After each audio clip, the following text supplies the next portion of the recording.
আজকে করবো আমি চিকেন কারি।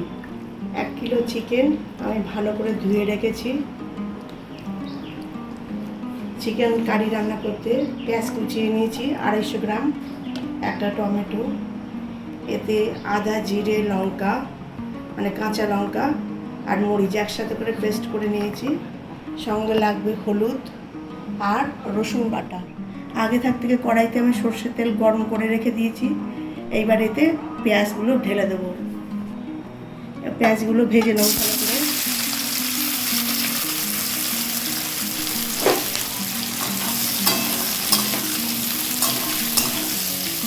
পেঁয়াজটা তাড়াতাড়ি কমিয়ে আনার জন্য অল্প একটু নুন ছড়িয়ে দেবো।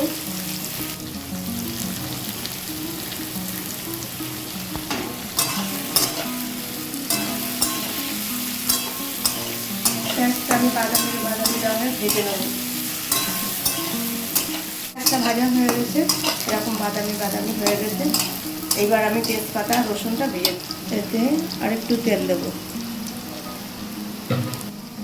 তেজপাতা দুটো দিলাম, রসুনটা পেস্ট করে রেখেছিলাম সেটা দিচ্ছি।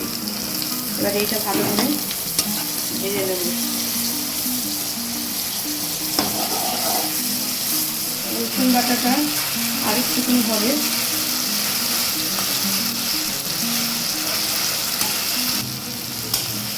রসুন ভাজাটা হয়ে গেছে, এইবার এতে আমি মাংসটা দিয়ে দেবো। এবার এতে আমি মাংসগুলো দিয়ে দিচ্ছি। জলটা ভালো করে ছড়িয়ে নেব।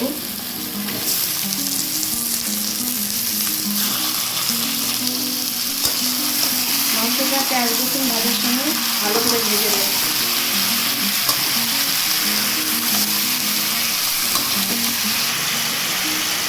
এবার আমি হলুদের গুঁড়ো দিয়ে দিচ্ছি। হলুদের গুঁড়ো দিয়ে পুরো মাংসটা ভালো করে আগে একবার কষে নেব। আগে থেকে বেটে রাখা আদা, জিরে, লঙ্কা,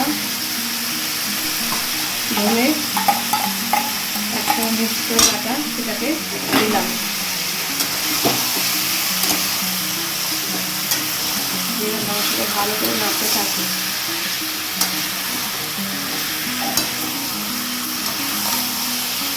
এই চিকেন কারি রান্নাটা করার সময় মাংসটা ঢেকে রান্না করতে হবে, যাতে মাংসটা সিদ্ধ তাড়াতাড়ি হয়ে যায়।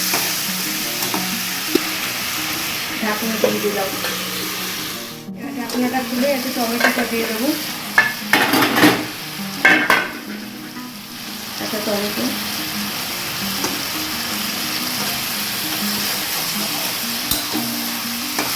টমেটোটা মাংস করতে সিদ্ধ হয়ে যাবে। আবার ঢাকা দিয়ে দেবো।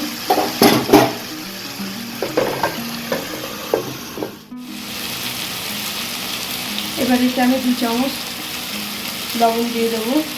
লাগলে প্রয়োজন মতন পরে দেবো। আবার 1 চামচ চিনি দিলাম। তারপরে চিকেন কারি মশলা 1 প্যাকেট দিয়ে দিলাম।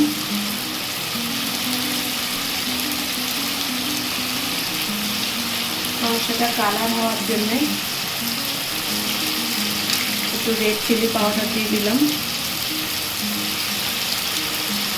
এবার এটাকে ভালো করে কষতে লাগবে।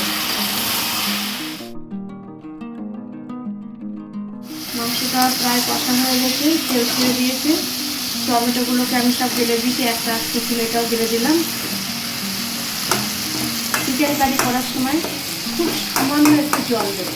মাংসের তেলটা ছেড়ে দিয়েছে, আমার কারিটা হয়ে যাচ্ছে।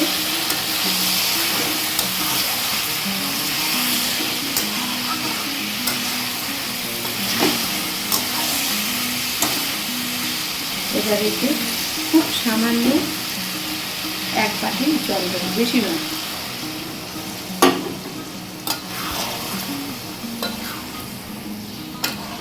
এর মধ্যে সমস্ত মাংসটা সেদ্ধ হয়ে যাবে, জলটাও শুকিয়ে আসবে। খুব সামান্য রেখে দেবো, মাংসটাও হয়ে যাবে। 5 মিনিট পরে নামিয়ে নেব।